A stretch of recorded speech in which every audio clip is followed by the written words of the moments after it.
Today, I'm going to share a desktop aquarium setup process for a stream aquarium. Look here. This time, the size of the aquarium is 35 centimeters in length. Its width and height are both 15 centimeters. This size is quite suitable for making a stream tank. It is very appropriate for this kind of small aquarium. The hardest issue to solve is the filtering problem. If it's too small, it won't be effective. If it's too large, it won't fit. I suddenly had an idea today. Look, I went to find a large hanging-back filter. Normally, it looks like this when installed. It's generally used for 5060 centimeters aquariums. But if we don't use these middle pipes at all, and just install this bottom suction, look, it looks like this. This way, it can be installed, right? But it looks a bit too mismatched. I'm planning to optimize the internal decoration a bit more. I first went to find some volcanic rock. The particles shouldn't be too small. This way, we'll slightly block the position of the intake pipe.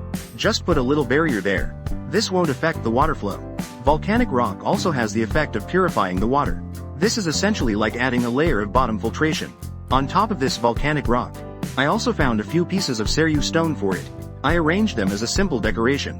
Look at the flow of water from the filter outlet. It should be flowing over these stones. Then it will definitely move along this clearing. It will flow this way. So, we'll place a stone here to block it a bit. Let's put a stone to block it slightly. Behind that, we'll spread some aqua soil. Then, we'll plant some aquatic plants. This will further purify the water quality. For this sloped area, let's find a small stone to place as a barrier. We don't want the aqua soil to spill out in the front. Although this aquarium isn't very big, this elongated size allows for a richer design. The position of this volcanic rock. I went to find a Myrtus communis. I've had this Myrtus communis for a few months now. I haven't planted it yet. It's just been soaking in water like this. Right now, it is half dead. Let's first prune these dead branches. Just a simple trim, not much needed. Look at the remaining healthy part. Isn't this just perfect?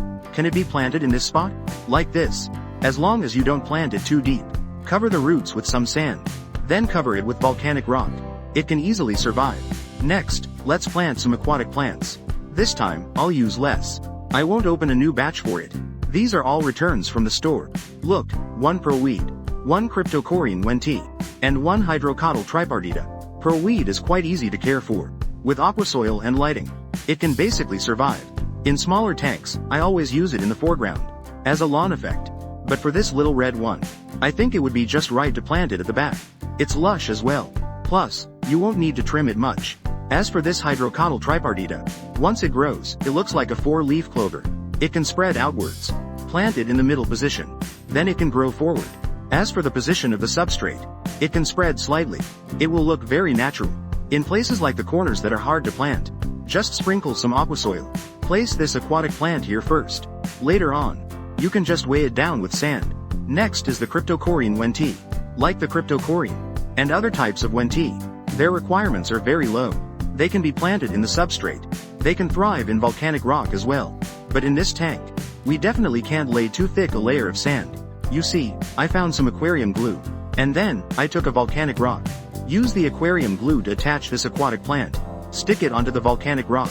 Be careful while sticking it. Don't cover the roots completely. Press it on the side of the roots. That position is just fine. It will serve a fixed purpose.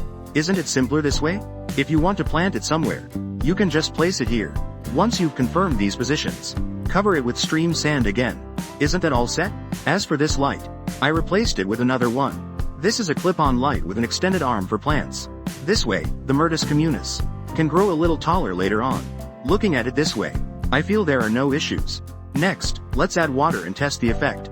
You see, this filter adjusts the size like this. In terms of water flow, there are basically no problems. The position where the water comes out is just right to flow against this rock. It won't affect the plants. And the overall circulation is very smooth.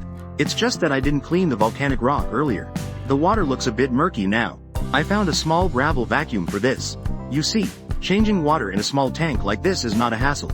Using a small gravel vacuum, just pull it like this. Isn't that good? Next, we'll add water back in. Look at the water this time. Isn't it clear now? A small, short, and long tank like this. You see, if it's placed on the table, it has vitality, and it doesn't take up too much space. Later on, in here, I can keep some small fish and shrimp. I feel it's stress-free as well. With this setup, the filtration effect is absolutely unbeatable.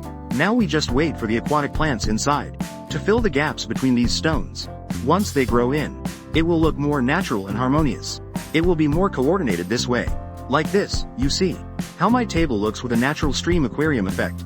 Subscribe to watch more interesting videos.